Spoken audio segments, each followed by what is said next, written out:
We'll get started. Welcome to one of our symposiums this semester. It's a little different. We're actually trying to get you to take more classes in a different area, but I think the music was exciting, so we're glad to have Brian Hallows. He is a professor over in language and literature, the Spanish professor. Some of you may know Miss Maillard, Jan Maillard. She is an adjunct instructor for us in the Division of Business, and she's also working on her Spanish degree. And then a student in the program, Courtney Neese, is here to kind of give you some information about the Spanish program. And, you know, in business, being bilingual or trilingual will definitely be to your advantage. So they have a lot of good information. One other thing, let me just announce also, you've probably seen some of the signs, but tomorrow from 10 to 1, 10 to 2, Something says 10 to 2 and something says 10 o'clock, over in the ballroom, there is a career fair.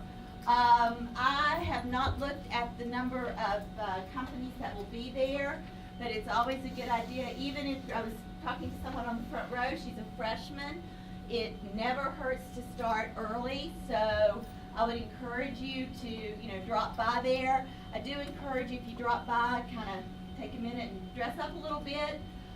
It may not result in a job, but it could result in a good network and a contact for later on, perhaps an internship. At the end of the semester, I'll do another plug here, at the end of the semester we'll have our students that have been doing internships presenting, so you can learn more about that. But I do encourage you to drop by the career fair tomorrow I think it's between 10 and 2 in the ballroom, and just, see if you can meet some people and so forth. So with that in mind, then you can maybe tell me you're working on a second degree in a language too. So with that in mind, I'll let you guys go ahead and get started. Thank you, Susan. Thank you. Muy buenos días a todos. ¿Cómo están? Me da mucho placer estar aquí para hacer nuestra presentación. Pero antes de comenzar, tengo en mi bolsillo aquí un premio para la primera persona que levanta la mano. Ahí está. Okay. All right. So we start out here talking about opportunity and what language gives you. Here we have, here you go. All right. What is it there?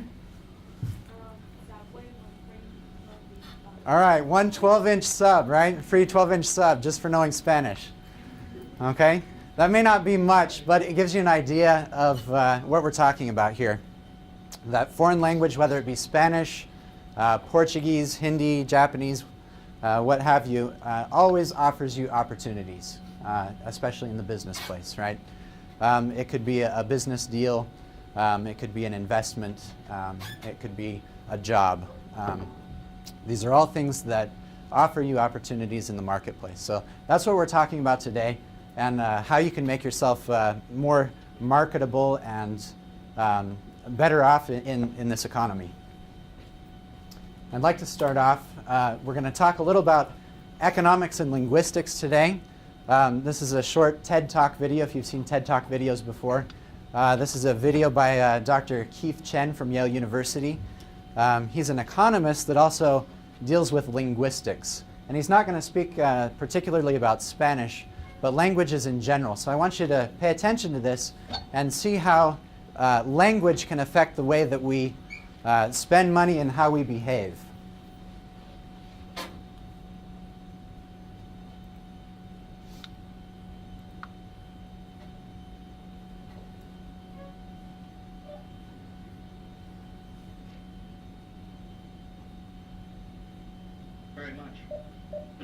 So in the spirit of this afternoon's conference, I wanted to take this opportunity to talk with you a little bit about some new work I'm doing, and how it all started because I saw a map that really freaked me out.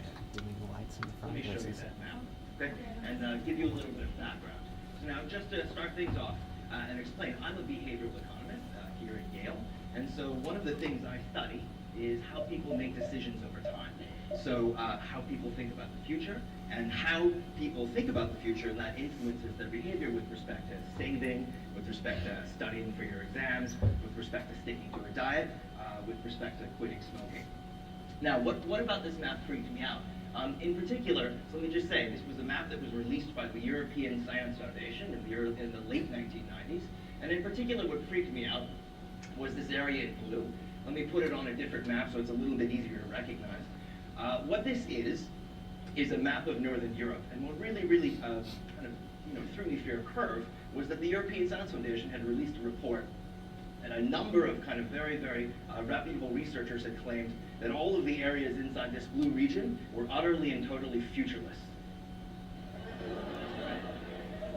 So I was like, I mean, that's something of an extreme statement. And so I mean, as an economist, I'm somewhat used to, for example, making predictions that go horribly awry. But this almost takes the cake. Perhaps with the exception of Iceland, you can think about the current kind of European financial crisis, and the other areas inside this blue area actually are almost perfectly the countries that are doing the best. Okay? And as an economist, what I would say is it seems crazy to call these places futureless. I mean, these places are all full of countries that are saving a tremendous amount of money, households that are saving a tremendous amount of money, countries that don't have problems with their bonds and are investing a tremendous amount in kind of public infrastructure and in the future. They just seem to care a lot about the future. What I realized led to this confusion, though, is that the team of research at the European Science Foundation, led by kind of a superstar named Osman Dahl, they weren't talking about what an economist would mean when they say that a place is futureless, because this was a team of linguists, right? And what they were saying was that, in fact, not that the households in this region don't kind of care about the future, but that the languages in this region don't really talk about the future in the same way that languages outside this area talk. And what that led me to think about, which I'm going to tell you a little bit about right now, is the connection between economics, how you feel about the future, and how your language forces you to talk about the future. Okay? Let me explain a little bit about what that means.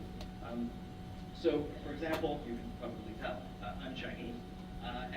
So growing up, I realized that Chinese families are different in many interesting ways. What's a little bit subtle, and that I didn't realize until much later, is that the Chinese language actually forces Chinese speakers to talk about families in subtly different ways. Let me give you an example. Suppose that you and a bunch of your friends come to you and say, listen, would you like to go out for dinner?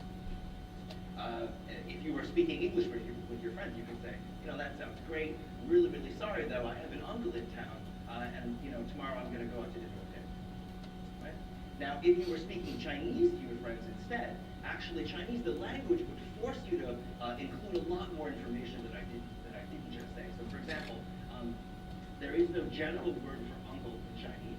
Instead, what you would have to specify, which you would be forced by your language to know your friends, is whether or not this was an uncle on your mother's side of the family or your father's side of the family.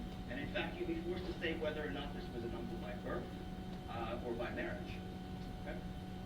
So this is actually a very fundamental characteristic of language. And as you see up there, the linguist Roman Jacobson expressed this best when he said, languages differ essentially in what they must convey and not in what they may convey. Right? So in this sense, Chinese is forcing you to say a lot to your friends about the structure of your family, right? In ways that if you're an English speaker, you could very well think, well, they don't need to know, or it's none of their business. Okay? Now, let's get back to Osman Dahl, these kind of European linguists. What these linguists at the European Science Foundation discovered was that when they looked at languages across the globe, a lot of global languages, what they discovered was that languages differ in a very fundamental way in the ways they force their speakers to talk about the future. Right?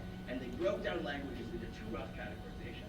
One, I'll call them weak FTR, or weak future time reference languages, are languages like Chinese, Finnish, and German, which don't force speakers, in fact, which allow speakers to speak about the future as basically as if it's the present. Right? And then other languages like English, Greek, Italian, and Russian, we'll call them strong FTR languages, force speakers to grammatically realize or to speak as if the future is something viscerally different. Okay? So for example, when I was just telling you how I would talk to my friends about taking my uncle out for dinner, if I were to say that in Chinese, it would be very kind of common and very easy for me to just say, I can't go out to dinner tomorrow, I eat with uncle.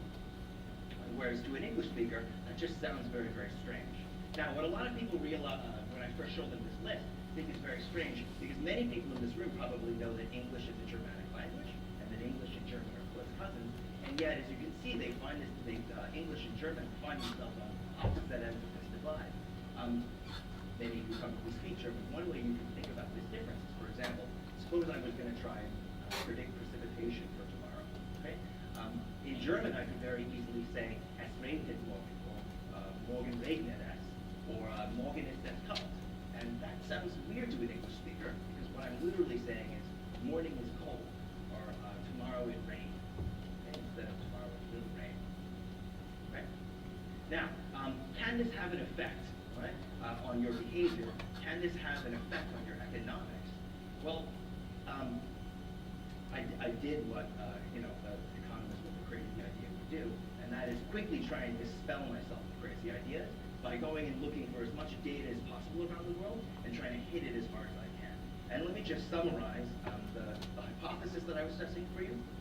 That is, can languages that lead speakers to talk similarly about the present and the future lead those same speakers to feel similarly about the present and the future?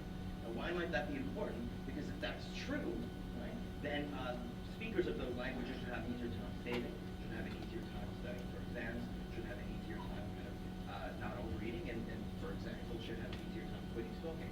Let me just say, as a broad overview, that's basically what I find. All of those patterns I just told you, I find in Spain, in every major region of the world, and no matter how hard you try and hit this data to make it go away, you can't get this pattern to disappear.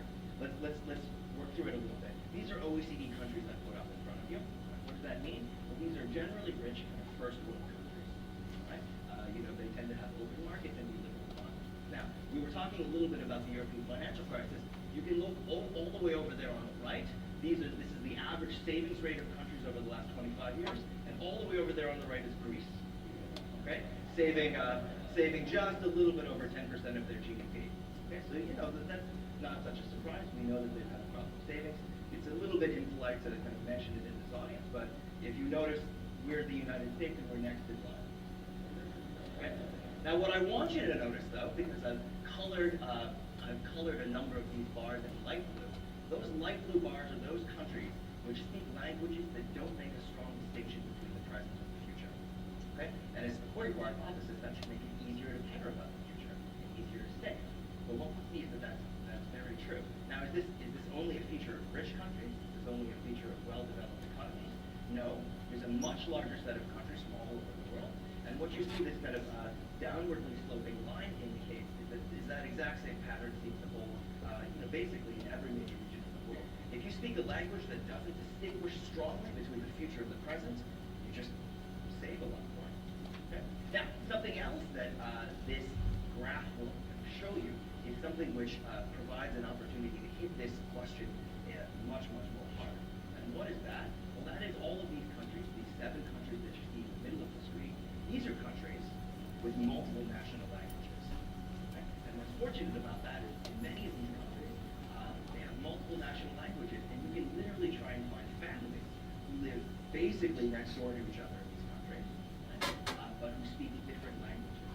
Right? What is that going to allow us to do?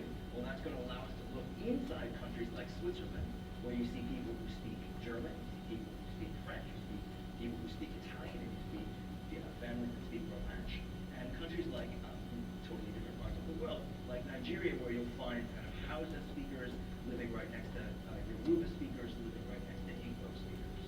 Okay? These, what am I going to do? Well, these are these kind of, that adds on one more. You've got 8 countries around the world that have this ability. And what I'm going to try and do is do what epidemiologists do and find matched pairs of families. What does that mean? Well, what you could imagine is suppose I was standing up here on stage with 1.4 billion buckets, right? And I took each of you, right? And I sorted you into these buckets based on what? Well, based on the country that your family was born in and living in, the sex and age of the head of household, income, the exact income of your household, level of education, marital status. It turns out in Europe there's 6 different ways to be married. The number of children you find in your household, and finally, and most powerfully, what religion you belong to. So 72 different religions. Okay? Now, that's a lot of buckets, 1.4 billion. So if you're lucky enough, you might find yourself not alone, but in a bucket with, say, like one other family. Right? That might be lucky for you. You have a lot to talk about. You have a lot in common with this family. Lucky for me as a researcher, every now and then, two families find themselves in the same bucket, but they speak languages that treat the future differently. Right? So everything I'm going to tell you from here on out is true even when only comparing those families that are basically on every other dimension identical. What do we see? Right? Well, what we see is exactly what we predicted even after we hit the data with that 1.4 billion buckets. What we see is that households that speak languages that make a very, very weak distinction between the present and the future are 30% more likely to save in any given year. Remember, that's already holding their income constant. They're going to, by the time they retire, have accumulated 25% more wealth. Okay? They're going to be 24% less likely to report having smoked intensively, that's like more than a pack a day for a year, at any given point in their lives. They're going, and you know, not just kind of monetary behaviors, but think about health behaviors. They're going to be 13% less likely to be medically obese. They're going to be 24% less likely to have smoked. And on almost every dimension, they're going to be in immeasurably better health in the long run. So grip strength, lung capacity, walking speed, all of these measures, you could imagine your cumulative ability to kind of care about your future self, eat better, exercise, and restrain from smoking. All of those things need to add up, even when comparing families in the same bucket. Okay. I'd like to leave you with this. First of all, thank you very much for listening. Second of all, this is research that's really only just getting off the ground right now. Kind of a team of linguists, kind of me as an economist, and a number of psychologists here at Yale are running experiments to try and identify exactly the psychological mechanism by which these kinds of relationships are working. And I invite you all to come to my website and kind of keep up to date with what I think is a really exciting new project, investigating what economists have to learn from linguists. Thank you very much. Can you put the lights back up?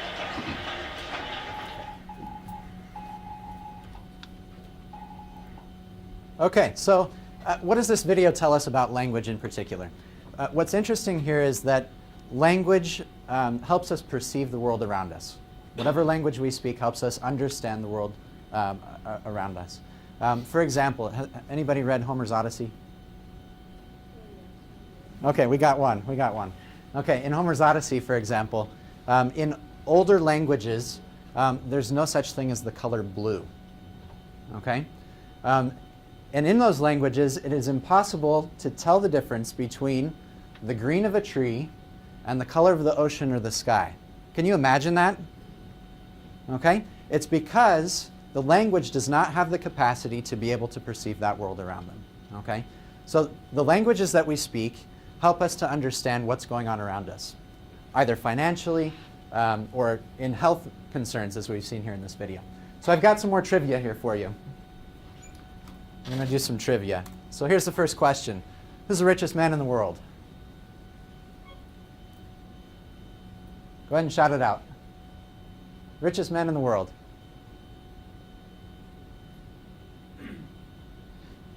Any guesses? I don't have any tomatoes to throw at you if you're wrong, so. Warren Buffett is not the richest man in the world. Give it a try, right here. Bill Gates. He's the second richest man in the world. Carlos Slim, right? Carlos Slim is the richest man in the world. He's also Mexican telecommunications magnate. His net worth, $73 billion. Okay? That's $12 billion more than Bill Gates. Would you like to make that kind of money? I know I would, right? Okay, here's another one for you. How many Hispanics made the Forbes list of top 100 billionaires? Take a guess. One, not more.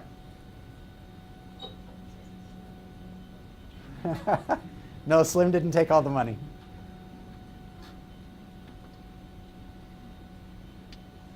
Should I just give it to you? I'll give it to you. There were 7 out of the 100 were from Hispanic countries. 2 of the top 3 are Hispanics, right? We have Carlos Slim at the top, Bill Gates, and then the third place is Amancio Ortega. Anybody know Sara Clothing? He's the owner of Sara Clothing, right? Okay.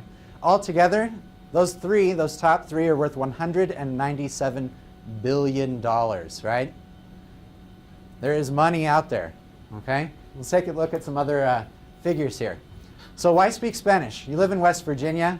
Is there a big Hispanic population here? Not so much, right? But we got to look at the larger world around us, okay? So the number one most spoken language in the world, Mandarin Chinese, okay? Number two, Spanish. And we're talking about native speakers here, right? People who speak it natively. Spanish is number two, English number three, and then we have Hindi, Arabic, Portuguese, Bengali, Russian, Japanese, and Punjabi. 3 of those 10 are spoken in India, right? Okay, so if we look at Spanish, that's 387 million people are native speakers of Spanish in the world. 21 countries officially speak Spanish, 44 countries unofficially speak Spanish. That's a large population, okay? Let's bring it home a little here. What about in the US? So the total population of Los Angeles is about 12 million people, okay? 4,400,000 of those people speak Spanish, okay?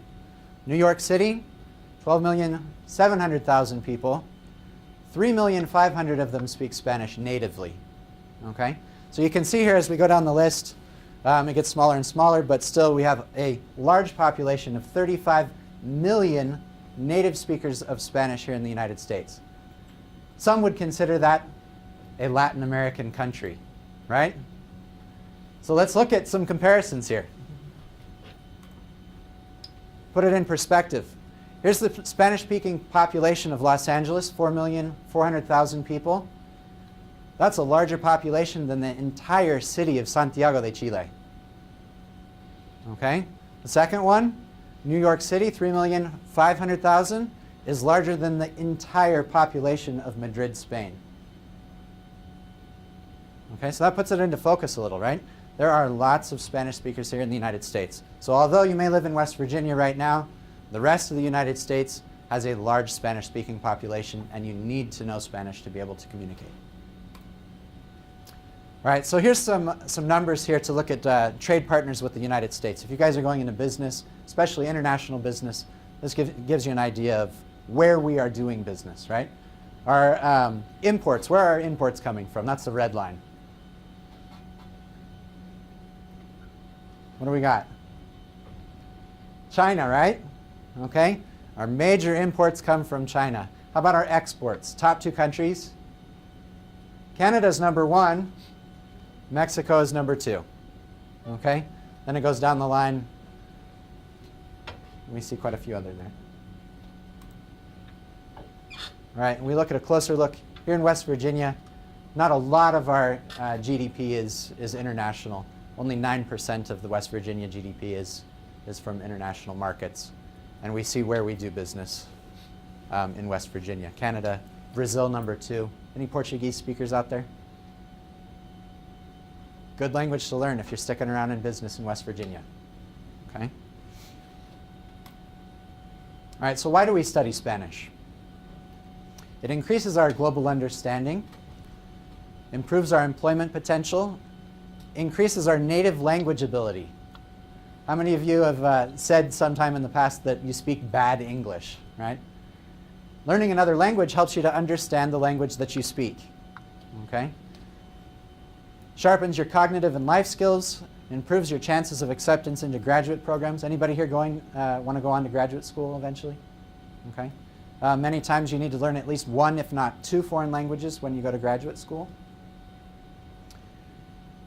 You're able to appreciate international literature, culture, and film. It makes travel more feasible and enjoyable.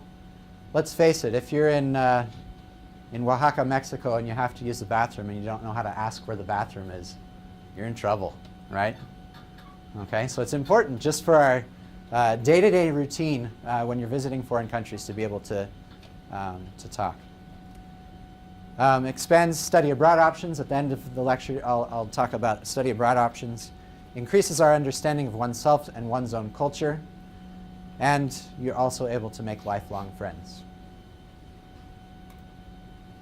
So So here at Concord University, we have a major in Spanish.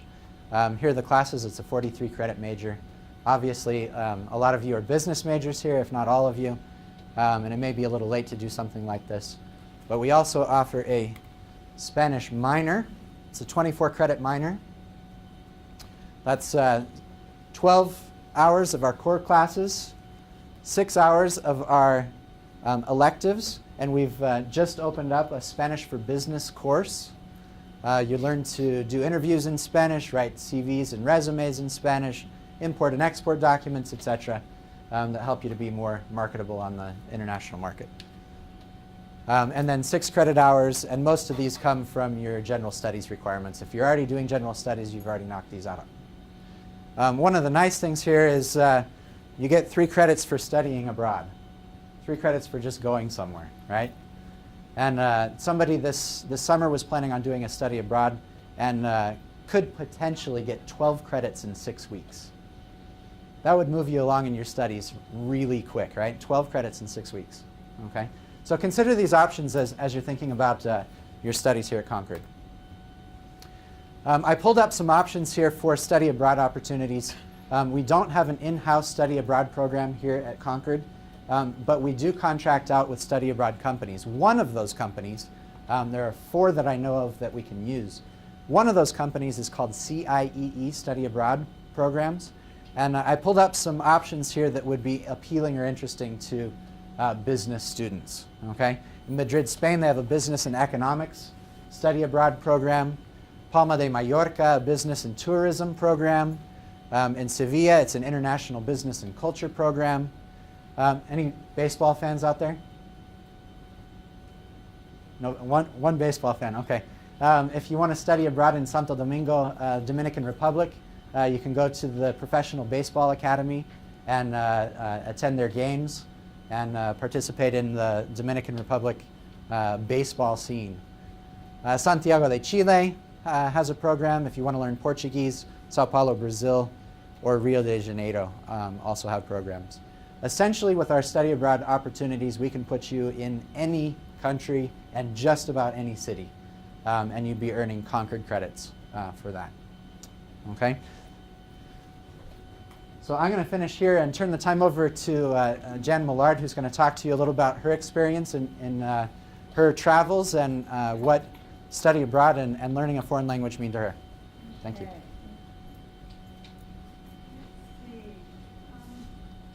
How many of you guys have been to a foreign country? Yeah.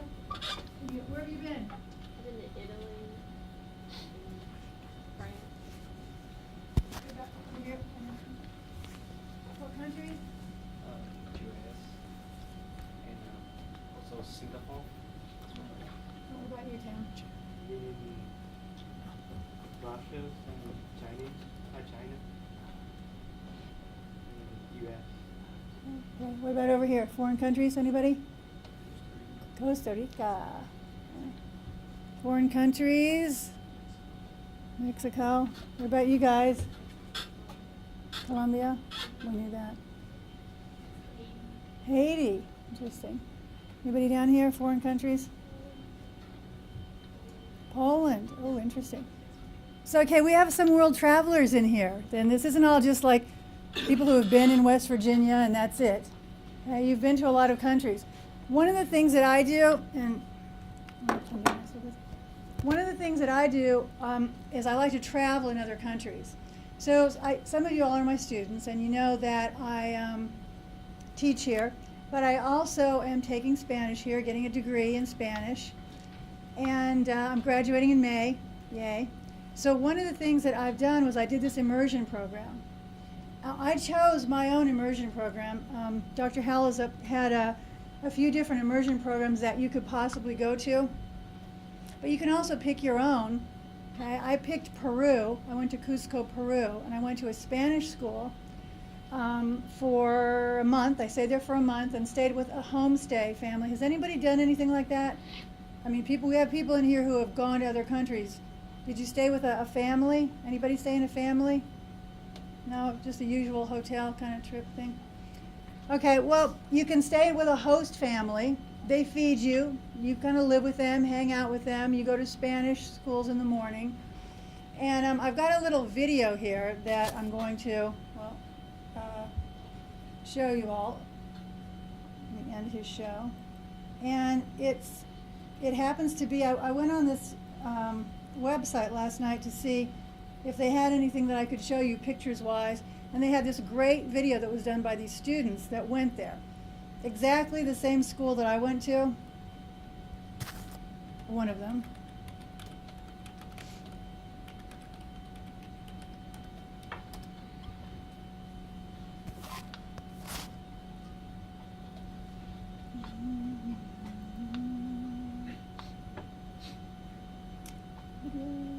This is called Huiracocha Spanish School, and it's in, again, Cusco, Peru.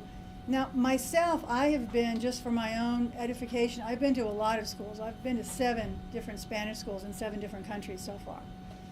Because one of my goals is to go to every Spanish-speaking country. So I do that for fun, just because I love it. But I chose one particular one, this one here in Huiracocha, because it's one of the more professional ones. They also happen to have in here, at this school, they have medical Spanish. If you want to specialize in medical Spanish, they now have business Spanish. Because again, this is a big deal. Business Spanish now is huge because so many people in business, we have so many students. In my classes alone, I teach business communication classes, and I have, some of the classes are half international students.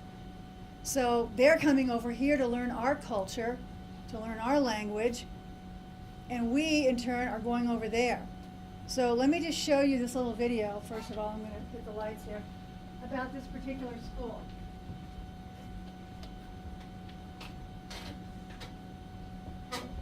So if you were to major or minor in Spanish and you did this immersion program, this is the kind of thing that you would do. It's going to be about a 4-minute video that's going to take you through. And this is a school that I went to. This is not the homestay woman that I was with.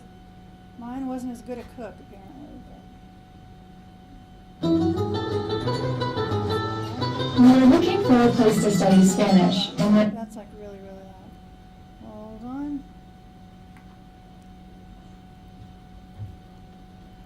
Click. Okay, hold on. Well, I can do this. Here too. All right, let's try that. entranced by the ancient Incan city of Cusco, Peru. I still don't like that. Can you guys hear that? Is it blasting you? Let's try this. And we found the perfect school, Huiracocha. They set us up with a friendly host family. Marina was so sweet and taught us about Peruvian culture and family life, giving us a great opportunity to practice basic Spanish conversation. Not to mention, she always had a fridge full of fresh vegetables and was a phenomenal chef for our vegetarian needs. She was happy to prepare our favorite dishes, and we were well fed 3 meals a day. It was so delicious, we always cleared our plates. The school is centrally located and attracts students from all over the world. Me llamo Tisha, soy de Taiwán. Hola, me llamo Luisa y soy de Inglaterra. Me llamo Max y yo soy de Alemania. Me llamo Sara y soy de Francia. Huiracocha offers small and private classes that cater to your individual learning needs, with energetic and patient teachers. Don't forget to keep in contact with friends and family back home on the school's computers, or enjoy delicious coca tea on your breaks. The learning continues outside the classroom on small field trips, where you will experience more of the local traditions and culture. One of the best things about Huiracocha are the activities offered each week. From salsa dancing lessons to cooking classes, there is always something exciting going on at the school. One of our favorite dishes was palta rellena, veggie stuffed avocados.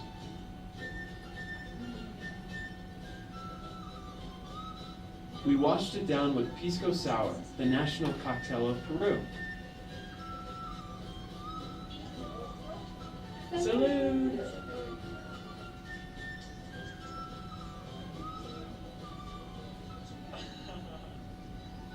Right outside of Cusco is the Sacred Valley, where you can explore ruins and small pueblos. Enjoy walking through the festive markets filled with farmers selling their fresh vegetables and artisans selling Peruvian handicrafts. Just don't get too carried away. The shopping saved me!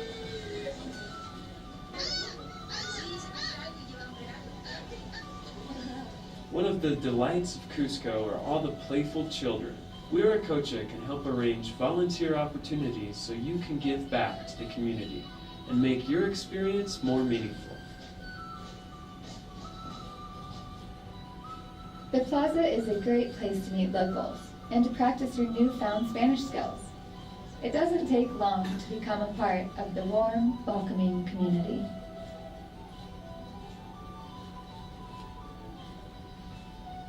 And what trip is complete without a journey to Machu Picchu? We hiked the Salcantay Trek, full of breathtaking views and surprises around every corner.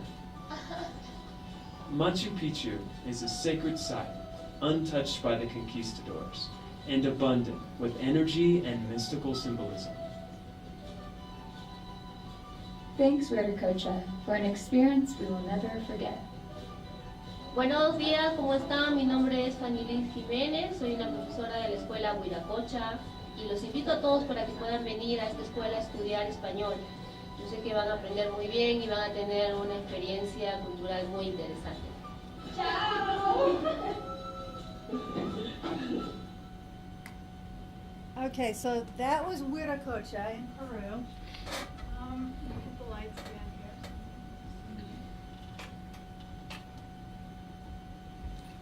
So why do an immersion experience? What's the point? If he's going to teach me Spanish, right, I can learn it at Concord. Why do an immersion experience? People from Colombia, what are you doing here? Why are you here? You could have learned English in Colombia, right? Why did you come here?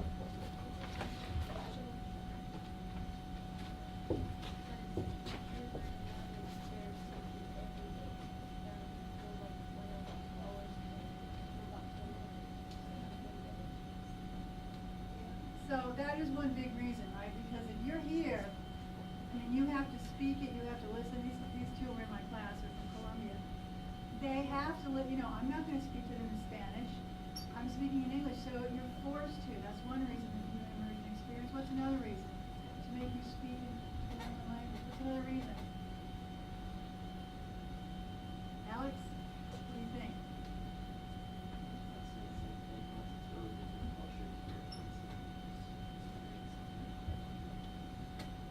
Yeah, that's a little bit different than what she was saying. Yeah, it's the culture is different because yes, you can learn Spanish at Concord without ever leaving the place, but to go and to immerse yourself into another culture is just, it's like mind-blowing and fun.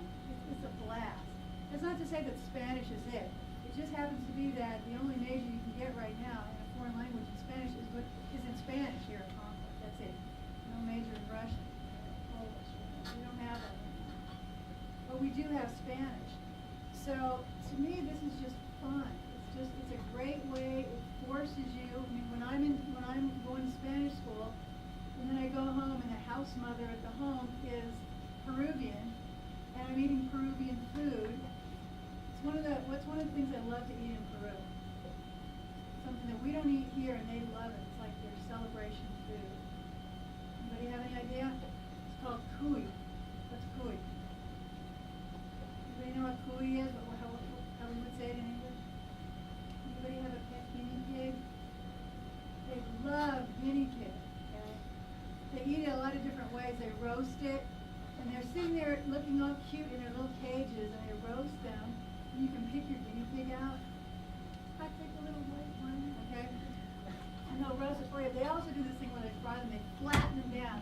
Looks like roadkill, and then bread it and fry it. And it doesn't taste like, you know how they say everything tastes like chicken? It does not taste like chicken. It tastes like guinea pig. Okay, so it's really different. So you eat this, you experience this kind of thing. So that's why we do it. I mean, an immersion experience is really, really different than just learning the language sitting here at Concord. And now I'm going to turn this over to Jorge. Martin, who is an actual student your age, and if you notice those people in the video are your age, and most people are not my age going over there. You have a few weirdos that are not me, but they're generally like college people like you going over there. So here's somebody that did that, and she had a really long. Looking at my senior here, I spent last spring, I left at the beginning of March and came back to the beginning of August, and I spent a semester studying at the University of Buenos Aires. I kind of always wanted to study abroad, and so I started researching, and so I started researching some, and I happened to come across this program in Buenos Aires. So, since I was going to be studying there, I also wanted to do a homestay because I thought there's no better way to learn a language than to live with a family. So, and I wanted a family that had kids. So, I chose a family that had 3 little kids. About my experience at the university and a few little facts about it. The University of Buenos Aires, I think it's the second largest university in all of Latin America. It has about 300,000 students, a little more. They actually recently just built a new business department there. So it's a building for the business department, and it's absolutely beautiful. It's the best of all the buildings. One really cool thing about it is that it is one of the best universities of Latin America. So, but there's no competitive admission process. Anyone who wants to go to this university is free to go to this university. So it's kind of like in the States, if you want to go study at Harvard and you didn't do well in high school necessarily, but you did graduate, you would still have the opportunity to study at Harvard. So it's pretty cool, and it's free to students from Argentina, and I think it's like $200 to $500 a semester if you pay out of pocket to study there or something like that, or a semester a year. So it's really reasonable. Of course, if you're working with a program, the prices change, of course. So,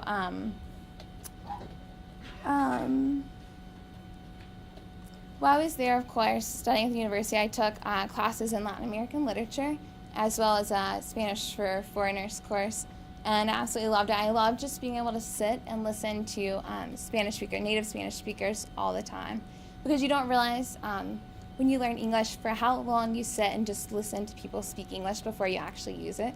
So I just loved sitting and listening to them. The university was a little different. The universities aren't as funded, I guess, as in the States, especially the public universities. So this university was a public university, and which meant that it was a little overcrowded, and the building wasn't the nicest, but it was a great place to be. Some of the cool things I remember were sitting in class, and like the doors were always left open, and so pigeons would come into the building, and you'd be sitting in class, in a class of like 100 students, and the professor would be in front of the class speaking, and there would just be this little pigeon just making its way across the stage. It was hilarious. Or we would just crack up because nobody was going to touch that pigeon or shoo it out while this professor's speaking. And I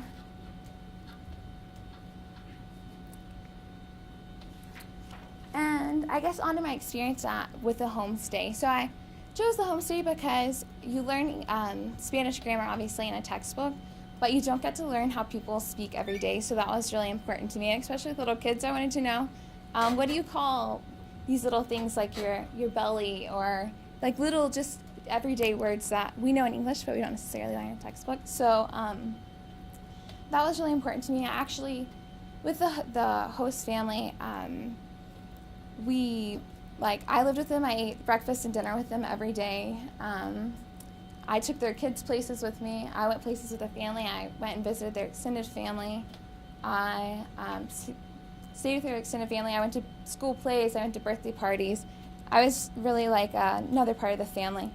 To this day, we still keep in contact through Skype. We Skype once or twice a month. And the kids are always trying to teach my family Spanish, and it's a cool relationship to have with them.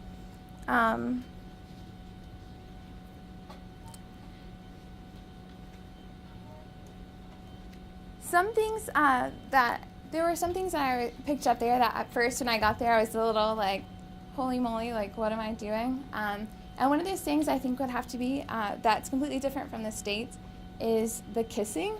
When I got there, I met people and they just automatically came up and kissed me.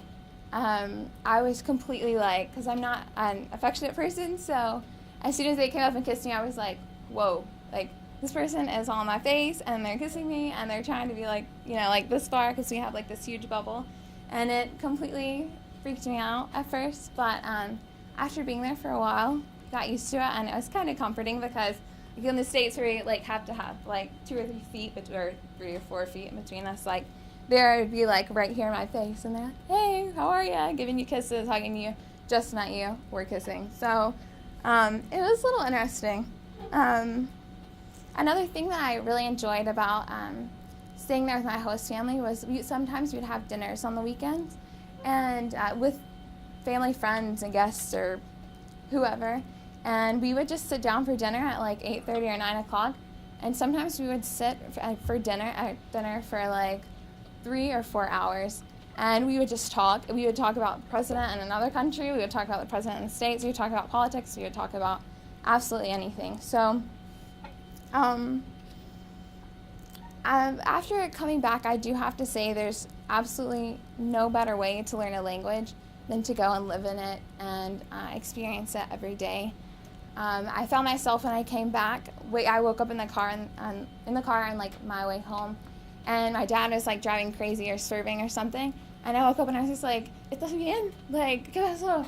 And my dad was like, "What are you saying?" Like, and whatever. So it really gets into your head. It's a good thing, and you really get to learn a language. So that being said, that's about it. Right, in summary, I just want to reiterate how important it is to learn a foreign language in today's economy. As business students, this really gives you opportunities in a rough job market, either here domestically or internationally. I'd like to thank Courtney and Jen for joining me here, and Dr. Robinette for hosting this, and for all of you who have showed up. If you have any questions, please feel free to come up and chat with me. I have some flyers here about the Spanish program I'd be happy to give you. And if you're interested in study abroad programs, you can either talk with me or with David McKee over in the administration office. Thank you. I know some of you are getting close to graduating and so forth, and this may not be possible here, but at least it gives you some opportunities for graduate school, continual learning, and so forth, and we appreciate you sharing that with us. So thank you all for coming, and we'll see you at the next one. I'd just like to put in a prop. We have a U.S. Latino Film Festival coming up April 1st through the 3rd here at Concord University. The West Virginia Humanities Council has been nice enough to help us fund 3 films.